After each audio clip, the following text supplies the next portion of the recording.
Kalau Bank BRI cepetan ya kan, Bank BTN duluan, yang terakhir Bank BNI, biasanya seperti itu.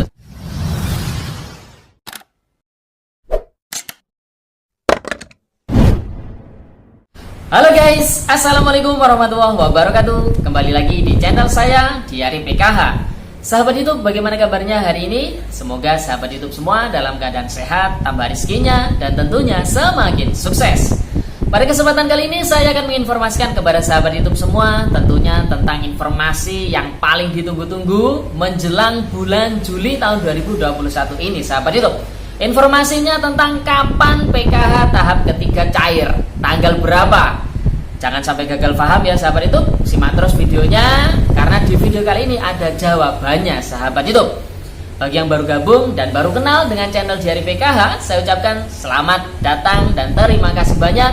Saya mohon bantuannya kepada sahabat YouTube semua untuk terus mendukung channel Diari PKH dengan cara like, share, komen, dan tentunya silakan di subscribe channelnya, aktifkan notifikasi loncengnya supaya sahabat YouTube semua tidak ketinggalan di video-video terbaru dari channel Diari PKH ini.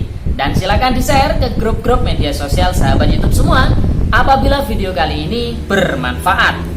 Oke sahabat YouTube, langsung saja saya akan melanjutkan informasinya tentang informasi yang paling ditunggu-tunggu oleh para sahabat YouTube semua tentunya menjelang bulan Juli tahun 2021 sahabat YouTube. Tentunya terkait dengan kapan bantuan PKH tahap ketiga cair, tanggal berapa, dan tentunya sahabat YouTube semua jangan sampai gagal paham karena di video kali ini ada jawabannya ya sahabat YouTube.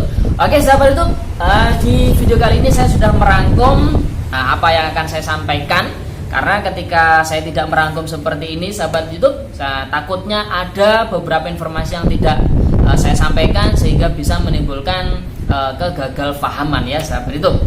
Oke, langsung saja sahabat YouTube, terkait dengan pencairan bantuan PKH tahap ketiga ini tentunya meliputi adanya proses mekanisme ya sahabat YouTube. Mekanisme penyaluran bantuan PKH itu seperti apa sebenarnya?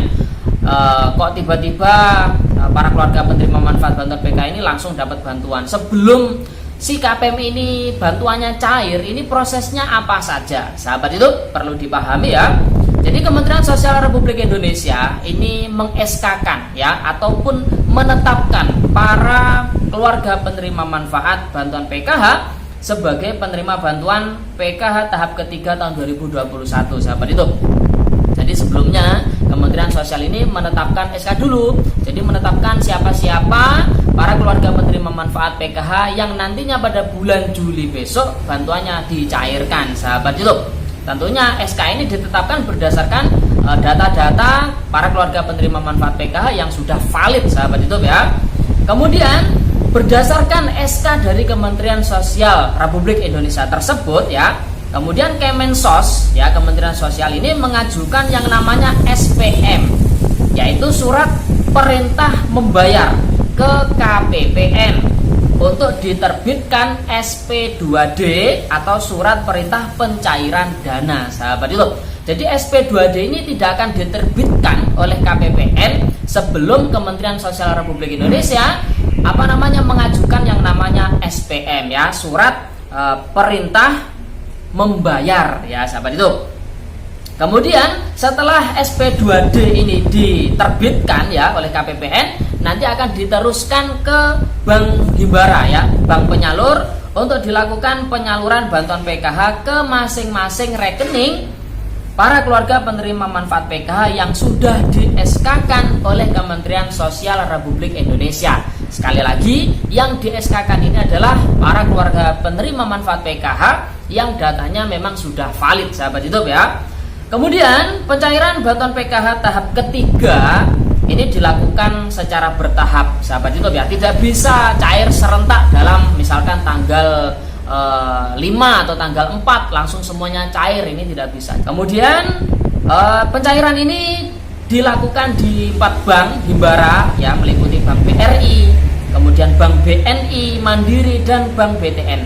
Tentunya para keluarga penerima manfaat bantuan PKH ini sudah hafal ya. Ini kira-kira nanti yang cair duluan ini bank apa, karena para keluarga penerima manfaat ini sudah mengamati dari pencairan-pencairan yang sudah-sudah. Biasanya ini kalau Bank BRI cepetan ya kan, Bank BTN duluan, yang terakhir Bank BNI, biasanya seperti itu sahabat YouTube.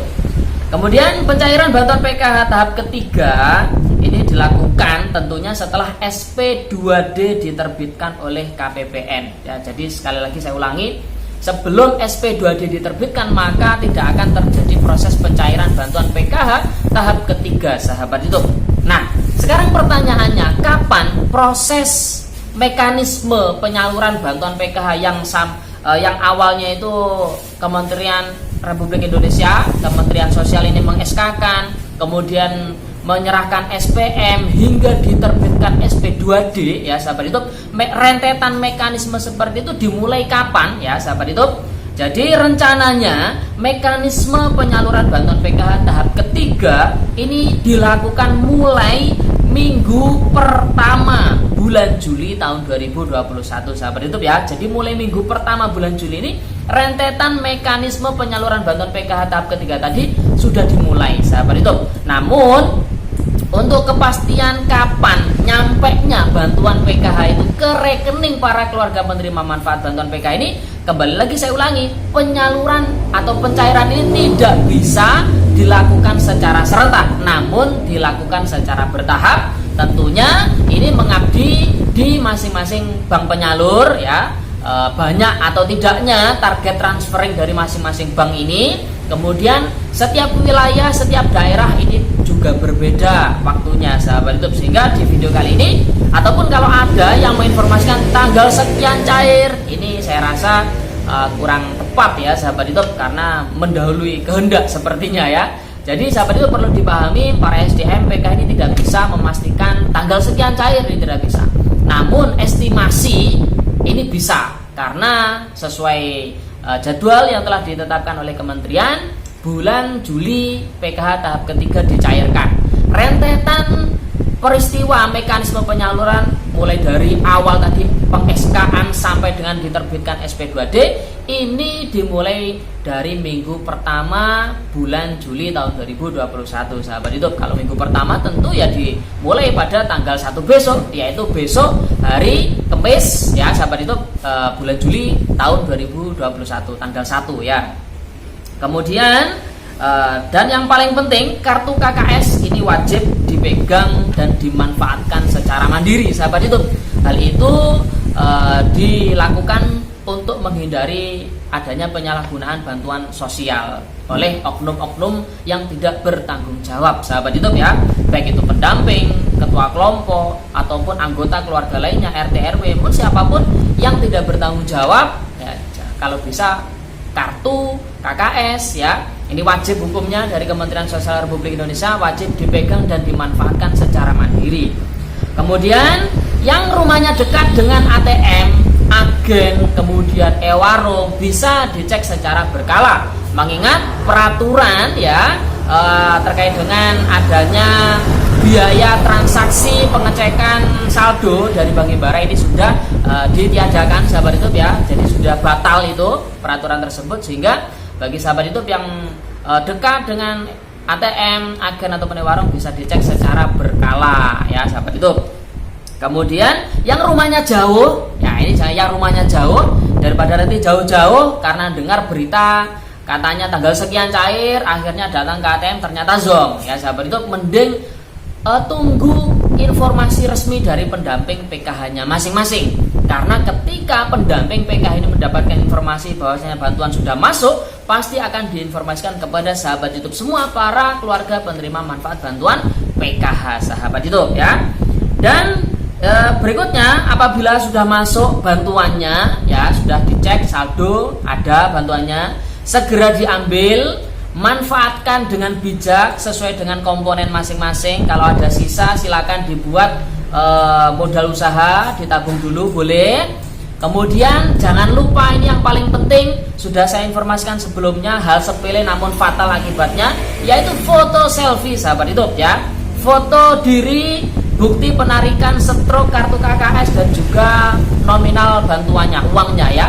ditaruh di depan seperti ini, kemudian foto, kemudian fotonya dikirimkan ke pendamping PKH-nya masing-masing, bisa melalui ketua kelompok dulu, karena foto tersebut tujuannya adalah digunakan sebagai bukti rekonsiliasi bantuan penyaluran bantuan PKH, sahabat YouTube ya, bisa dipahami ya.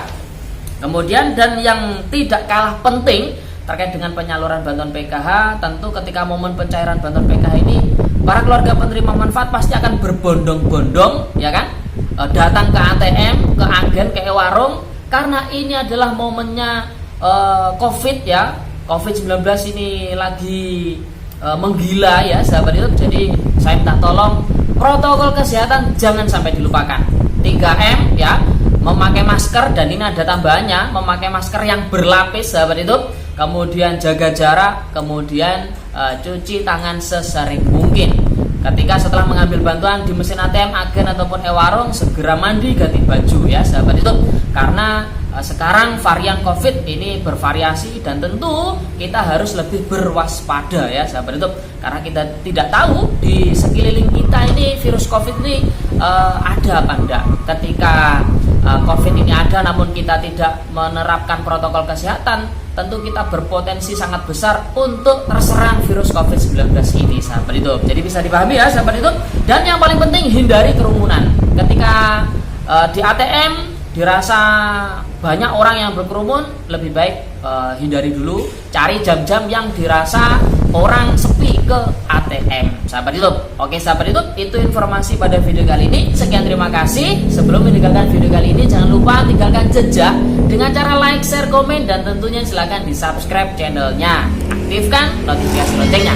Sekian, terima kasih. Salam PKH. Wassalamualaikum warahmatullahi wabarakatuh.